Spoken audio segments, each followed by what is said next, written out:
ថ្ងៃនេះសូមបង្ហាញអំពីការពិសោធន៍ពូជស្រូវពីរប្រភេទគឺស្រូវចំបៃស70និងសង្ហែថ្មីអញ្ចឹងស្រូវពីរនេះគឺជាប្រភេទស្រូវដែលមិនប្រកាន់រដូវដូចគ្នាហើយមានអាយុកាល90ថ្ងៃដូចគ្នាស្រូវ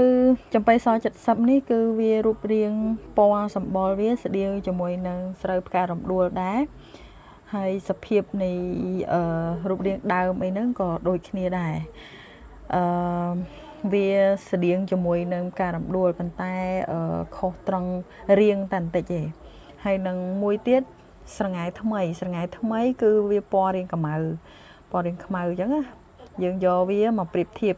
តើប្រភេទពូជស្រូវពីរហ្នឹងវាអាចដុះលូតលាស់បានល្អក្នុងបរិបទនៅតំបន់របស់យើងដែរអត់ហើយចំពោះទិន្នផលពីរហ្នឹងតើវាខុសគ្នាដែរឬអត់ហើយមួយណាដែលជាប្រភេទពូជស្រូវដែលវាធន់ជាមួយនឹងអាកាសធាតុនៅតំបន់យើងនិងប្រភេទសត្វល្អិតបំផ្លាញនិងជំងឺផ្សេងនៅតំបន់របស់យើងហ្នឹងតើពីរហ្នឹងយើងប្រៀបធៀបពីរហ្នឹងតើពីរហ្នឹងវាមួយណាដែលវាធន់ហើយទទួលបានទិន្នផលខ្ពស់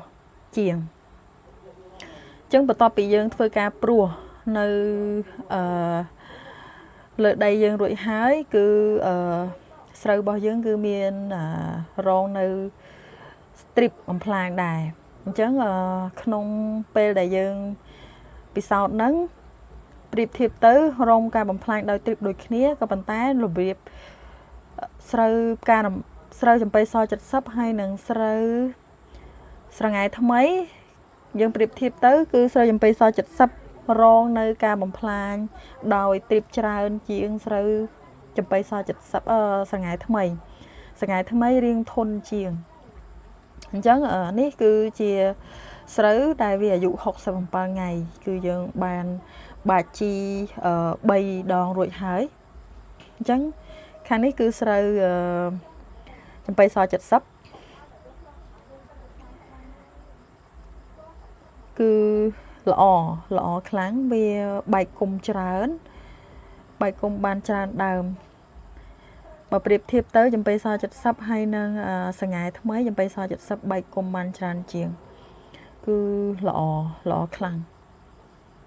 ប៉ុន្តែយើងមើលសភាពដើមទៅចំបៃស70វាដើមវារាងទន់ជាងសង្ហែថ្មី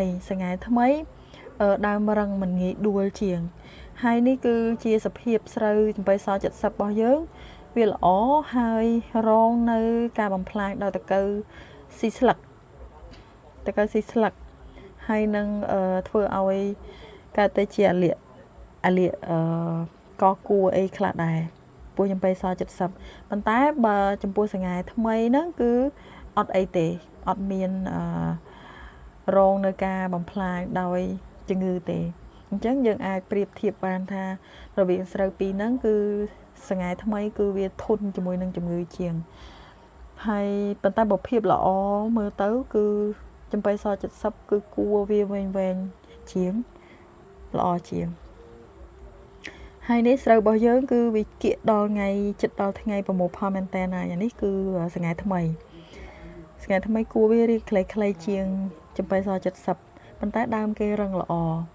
គឺត្រង់ហ្មងអត់មើលទៅគឺខ្យល់មិនក៏មិនងាយនឹងដួលដែរហើយយើងនឹង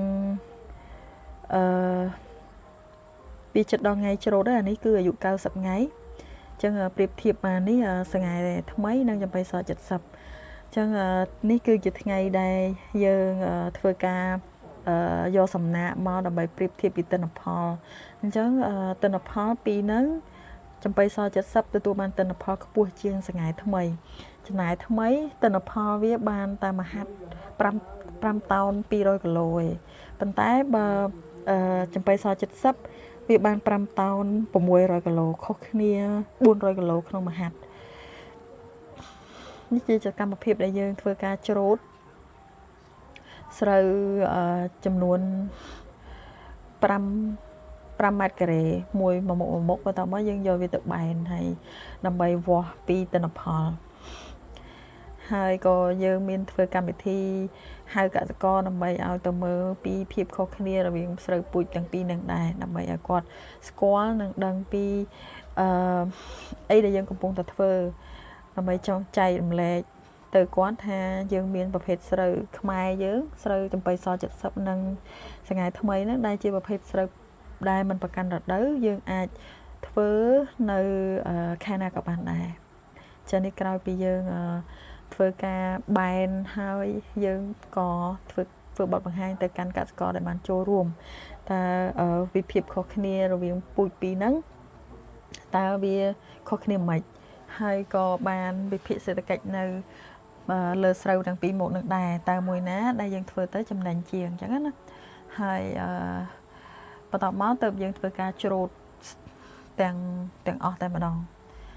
តើស្រូវពីរហ្នឹងវាបានទិន្នផលប៉ុន្មានអញ្ចឹងណា